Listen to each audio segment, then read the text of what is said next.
The envelope felt heavier than it should have. Olivia Armstrong stared at the hotel stationery in her hands, her husband's handwriting unmistakable despite his attempt to disguise it. "For my love" was scrawled across the front in an elegant script he never used with her. She hadn't meant to find it. She'd been searching for their passports when she discovered the hidden drawer in his office desk, the one that required a specific sequence of pushes to reveal itself. Inside were hotel receipts, jewelry receipts for items she'd never received, and this, an invitation to a private dinner at Le Ciel, the exclusive rooftop restaurant where they had celebrated their 10th anniversary just 8 months ago. The invitation was dated for tomorrow night. Their anniversary was in February. It was now October. Olivia's hands trembled as she read the words again. 7 years together deserve something spectacular. Meet me at our special place. PM, come alone, 7 years. Their marriage was 12 years old. The math wasn't difficult. Her phone buzzed with a text. It was Sophia Reeves, her husband's assistant.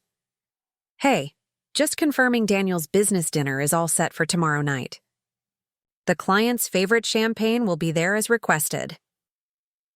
Sophia had been sending these confirmations for months, thinking she was helping Olivia keep track of Daniel's schedule.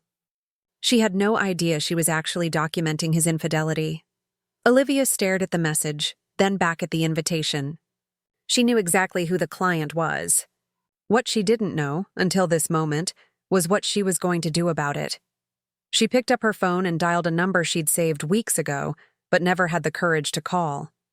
"Hello, Mrs. Winters. This is Olivia Armstrong.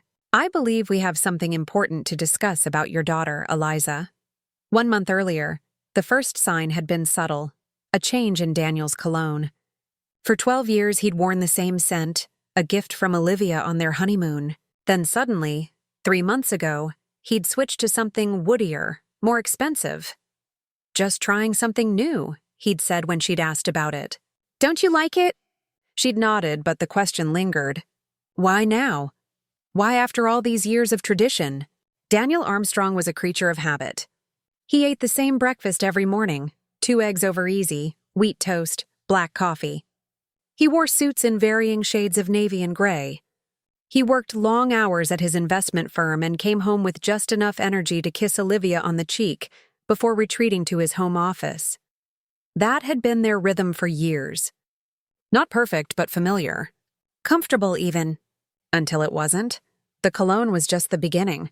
Soon, Daniel was working out more, buying new clothes, staying later at the office. Their love life, which had settled into a predictable monthly routine, suddenly had a pulse again, but only when he initiated. And often after those late nights at work, Olivia sat in her car outside Daniel's office building, watching the steady stream of people leaving for the day. It was nearly 8 o'clock on a Wednesday, and she'd told herself she was just dropping by to surprise him with dinner. But that wasn't entirely true. She was checking up on him. She spotted him immediately, his tall frame and salt and pepper hair distinctive even from a distance. He was walking with a woman, slender, perhaps 10 years younger than Olivia's 42 years, with long dark hair cascading down her back. They weren't touching, but they were walking too close, their shoulders occasionally brushing. They were laughing. Olivia sank lower in her seat, watching as they approached a black Audi, Daniel's car. He opened the passenger door for the woman, his hand lingering on her lower back as she slid in. The gesture was intimate, proprietary.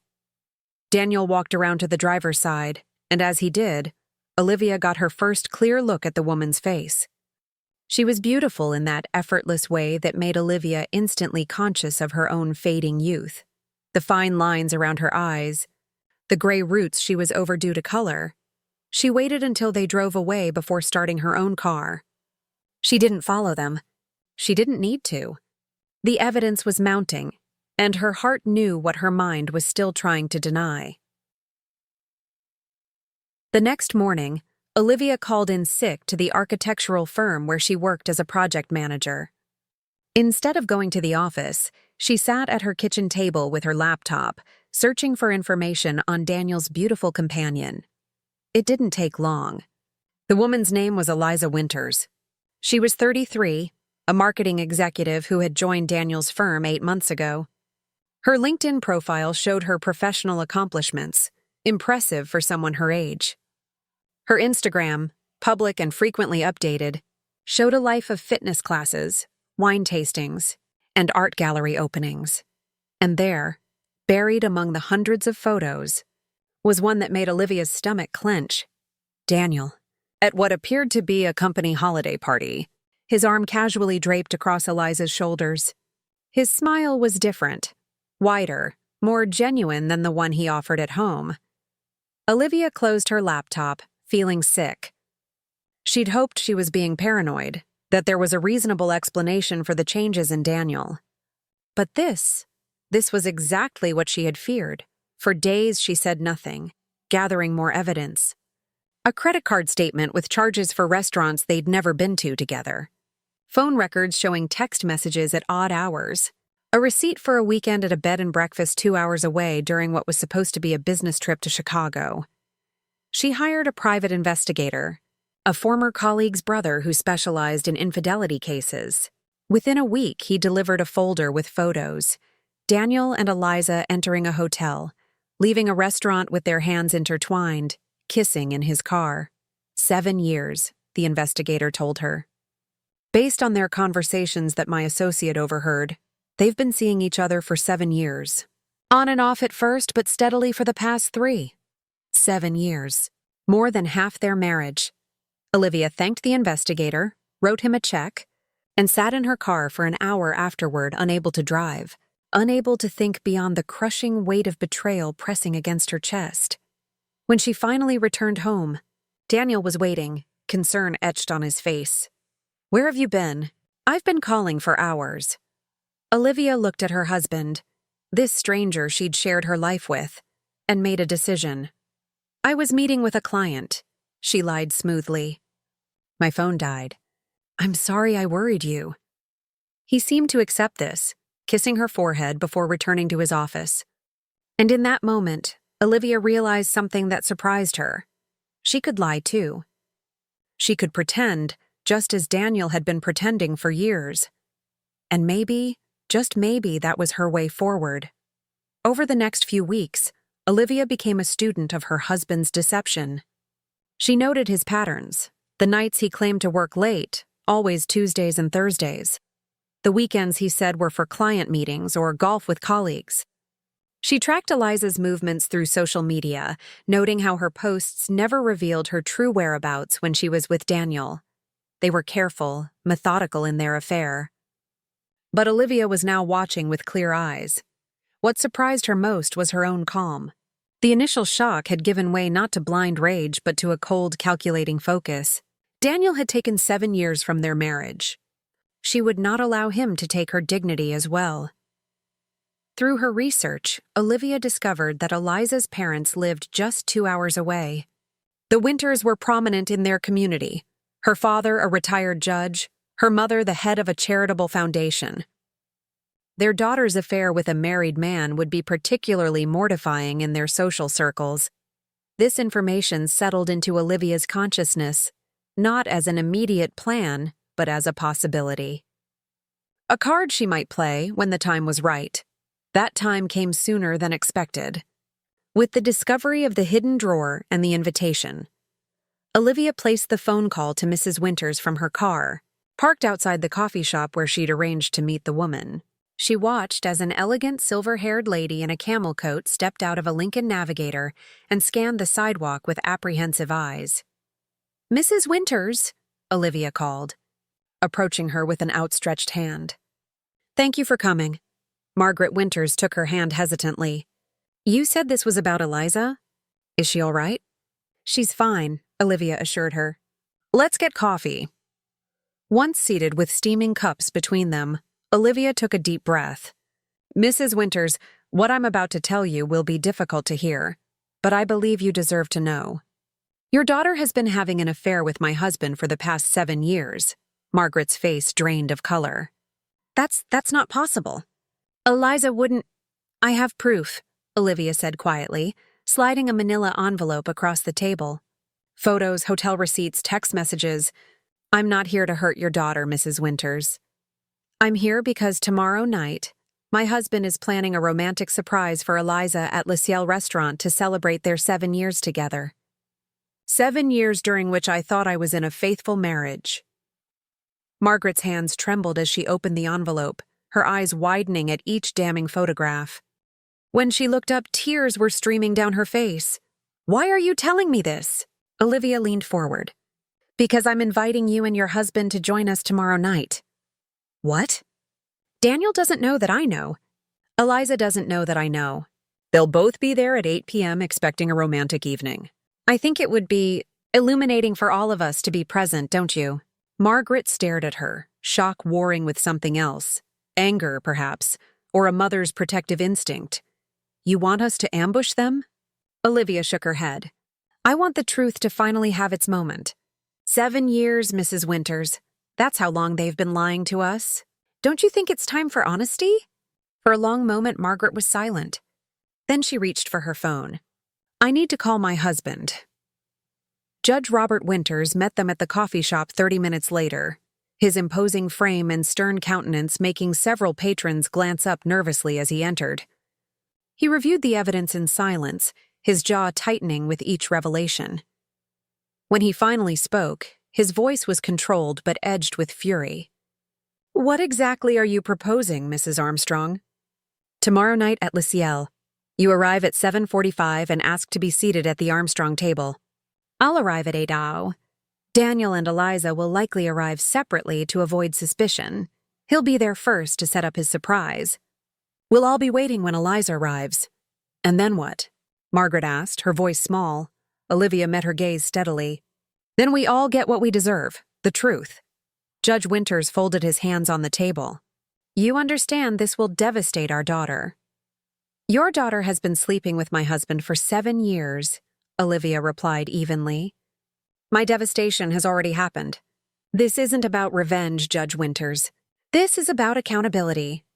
The judge studied her for a long moment, then nodded once. We'll be there. After the Winters left, Olivia remained at the coffee shop, turning her wedding ring around her finger. The band had worn thin over the years, the inscription inside, Forever Yours D, now faded. Like their vows. Like their truth. She texted Sophia, Daniel's assistant. Could you book me a table at Le Ciel tomorrow night? I'd like to surprise Daniel after his business dinner, Sophia replied immediately. Of course. How thoughtful. What time would you like to arrive? 8:01 sharp, Olivia typed. I don't want to miss a thing. Le Ciel sat perched on the 30th floor of the Grand Hamilton Hotel, its glass walls offering panoramic views of the city skyline. At night, with the city lights twinkling below and the carefully positioned candles reflecting off the windows, it created the illusion of dining among the stars. It was, as Daniel had once told Olivia on their anniversary, heaven on earth. The irony of the name wasn't lost on her now. Judge Robert and Margaret Winters arrived at 7:40, earlier than planned. Olivia, watching from her car across the street, saw them enter the hotel and felt a momentary flutter of panic. Was she really going through with this? Was this elaborate confrontation really the answer? Then she remembered the invitation. 7 years together deserves something spectacular. Yes, she thought. Yes, it does. At 7:50, she spotted Daniel entering the hotel, a bouquet of lilies, Eliza's favorite, not hers, in one hand and a small jewelry box in the other. He looked happy, expectant, younger somehow. Olivia took a deep breath, checked her reflection in the rearview mirror, and applied a fresh coat of lipstick, the same shade she'd worn on their wedding day. Then she stepped out of the car, smoothing the lines of her black dress, and walked toward the hotel with measured steps. The elevator ride to the 30th floor seemed endless. When the doors finally opened to the restaurant's reception area, Olivia gave her name to the hostess. Armstrong, she said. I believe my party is already seated, the hostess smiled. Yes, Mrs. Armstrong, your husband and his guests are at table 12. Right this way, Olivia followed, her heartbeat thundering in her ears. Through the dimly lit restaurant, past tables of couples absorbed in each other, until she saw them, Daniel, facing away from her, seated across from the Winters, whose expressions were stone-cold and rigid. As she approached, Judge Winters looked up and met her eyes. Something passed between them, an acknowledgement, a shared purpose. "Daniel," Olivia said softly. Her husband turned, his expression morphing from confusion to shock to fear in rapid succession. "Olivia, what are you—" His eyes darted to the Winters, then back to her. "What's going on?" "I think that's our question," Judge Winters said, his voice carrying just enough to make nearby diners glance over. Daniel stood abruptly. "I don't understand."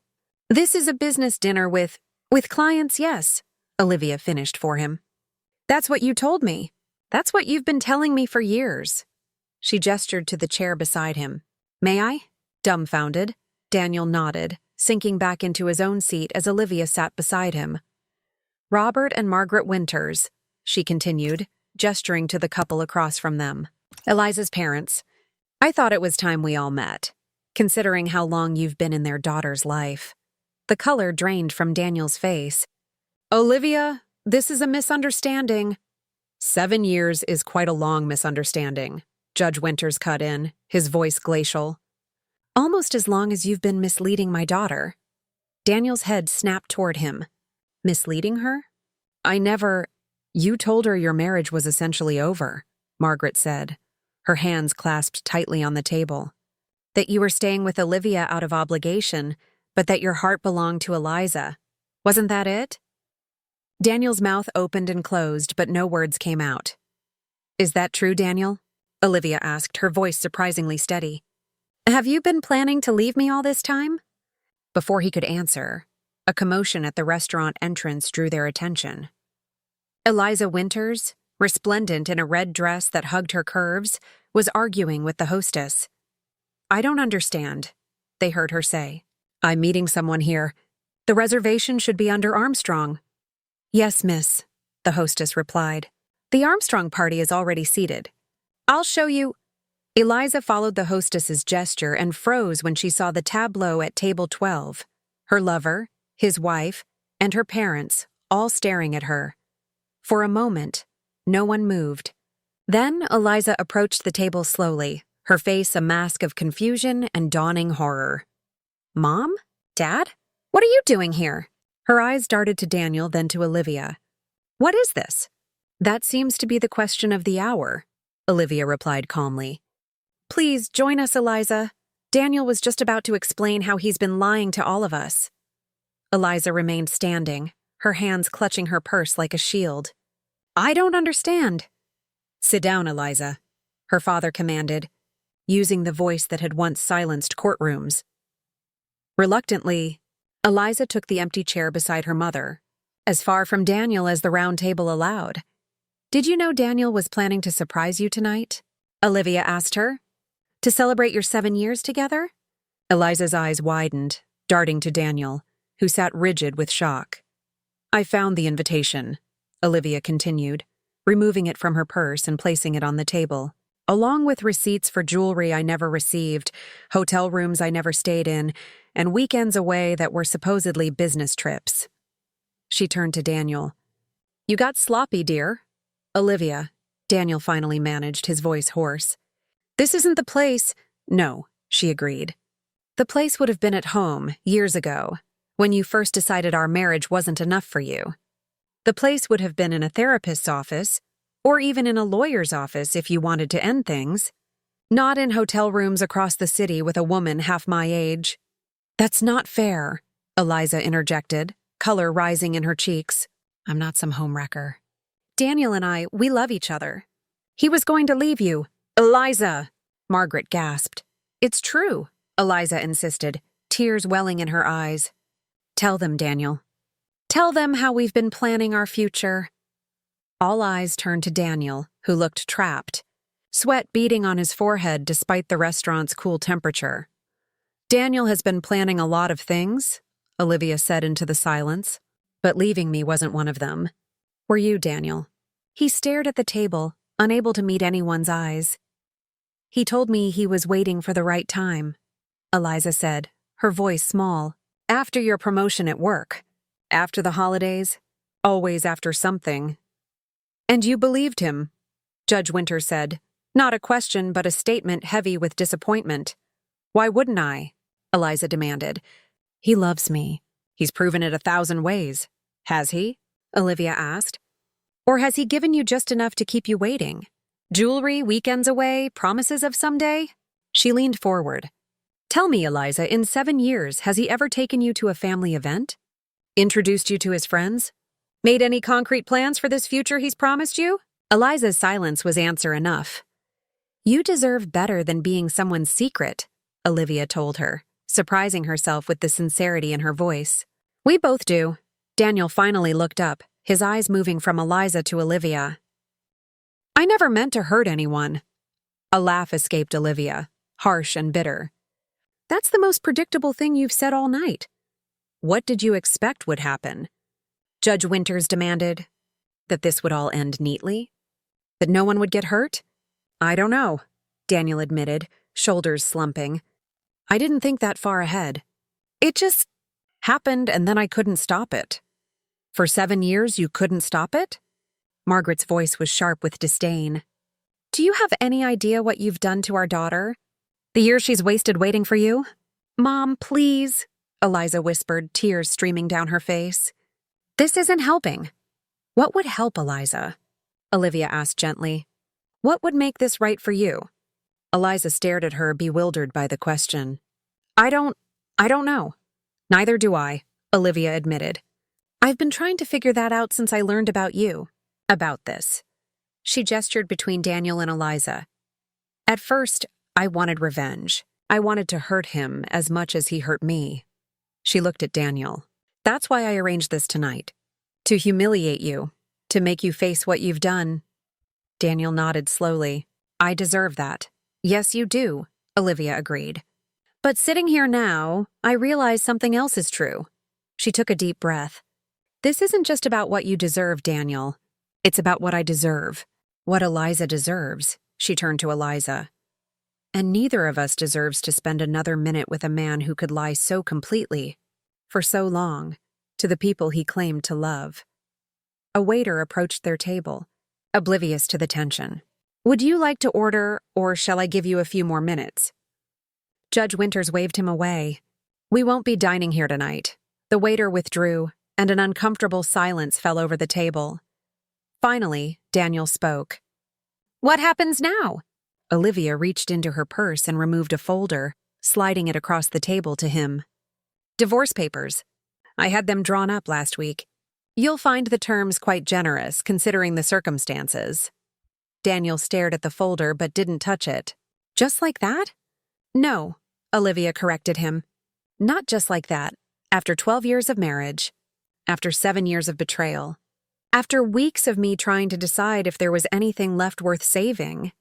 She met his eyes. There isn't. Eliza stood abruptly. I need to go. Eliza, wait.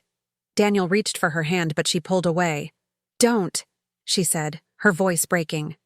Don't touch me. Don't call me. Just don't. Margaret stood to follow her daughter.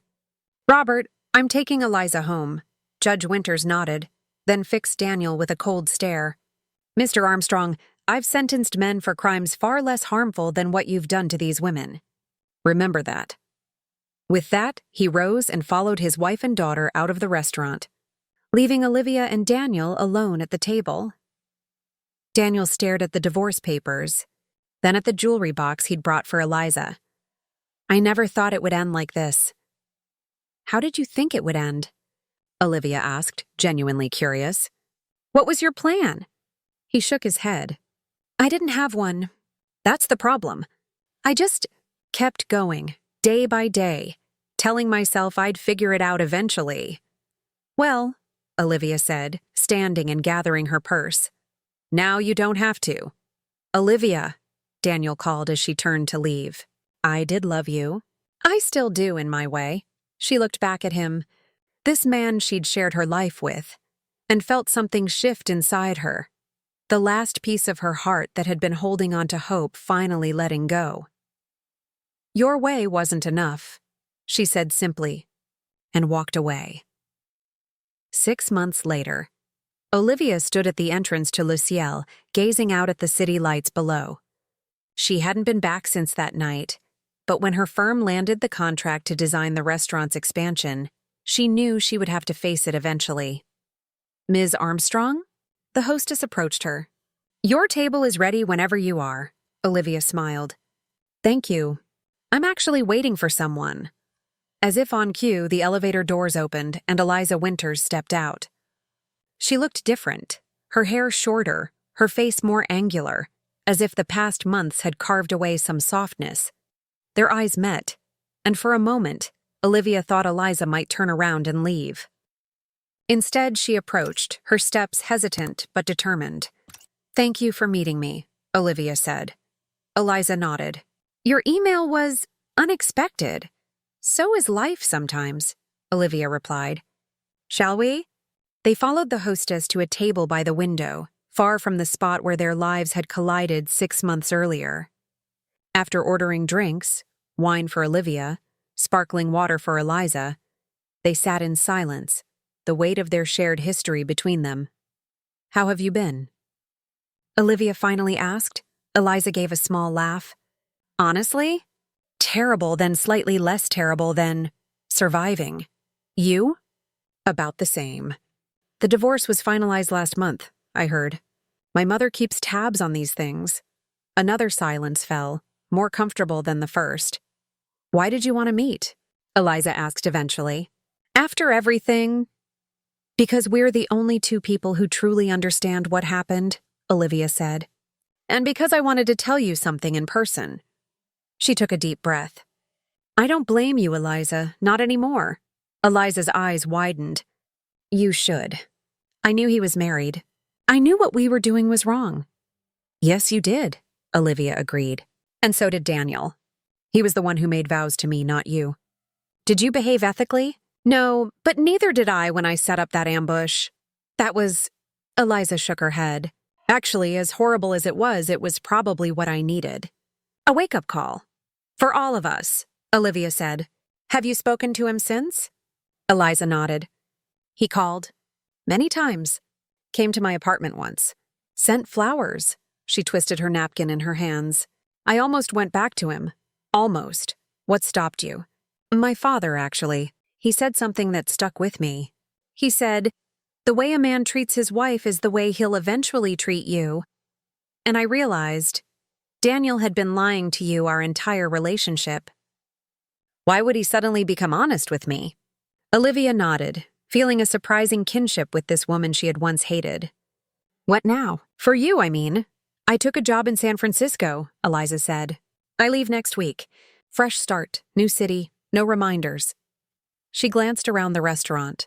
"Well, fewer reminders anyway." "That sounds like a good plan." Eliza studied her. "And you? Will you stay?"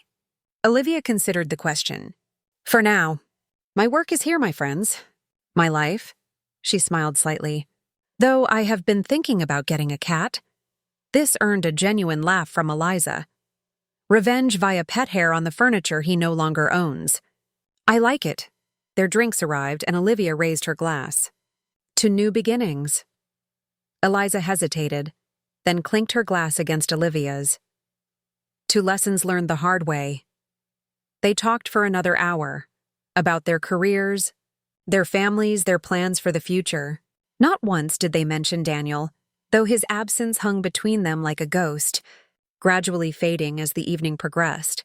When the bill came, Eliza reached for it, but Olivia shook her head. "This one's on me," she said.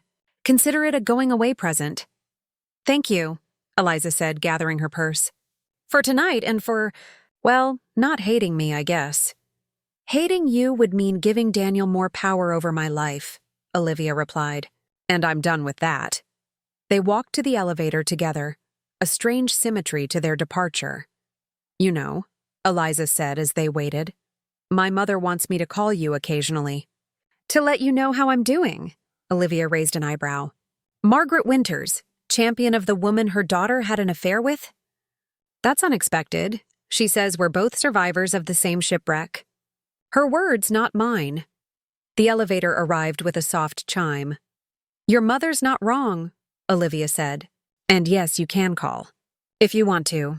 Eliza nodded, stepping into the elevator. Goodbye, Olivia. Goodbye, Eliza. Good luck in San Francisco. As the doors closed between them, Olivia felt something settle in her chest. Not forgiveness exactly, but acceptance. The past couldn't be undone, but it no longer had to define her future. Outside, the night air was crisp with early spring. Olivia decided to walk home, taking the long route past the park where she and Daniel had once picnicked on Sunday afternoons. The memories were there, but they didn't sting as they once had. Her phone buzzed with a text from her sister. Did you meet her? How did it go? Olivia typed her reply. It went well. Closure, I think, for both of us. Good. You deserve peace. And maybe a really hot rebound guy. Olivia laughed out loud, startling a nearby couple walking their dog. One step at a time, she replied. As she continued walking, she realized that was exactly what she was doing, taking one step, then another, away from the pain and toward whatever came next. The path wasn't clear yet, but for the first time in months, she felt ready to walk it. Daniel had taken 7 years of her past. She wouldn't give him a single day of her future. At her apartment building, Olivia paused to look up at the sky. The stars were barely visible through the city lights, but she knew they were there, constant, enduring, unchanged by the dramas playing out beneath them. Like truth, she thought. It's always there, waiting to be seen. She took a deep breath, stepped inside, and closed the door on the night, and on a chapter of her life that was finally, truly over. And that wraps up today's story. Now we want to hear from you. Where are you watching from? Drop your city or country in the comments, and let's see how far these stories reach. If this story moved you or gave you chills, give it a like, share, and subscribe for more powerful stories. One last thing, rate the story from 1 to 10 in the comments. Your feedback helps us bring you even better ones next time. Thanks for watching. We appreciate you being part of this storytelling journey.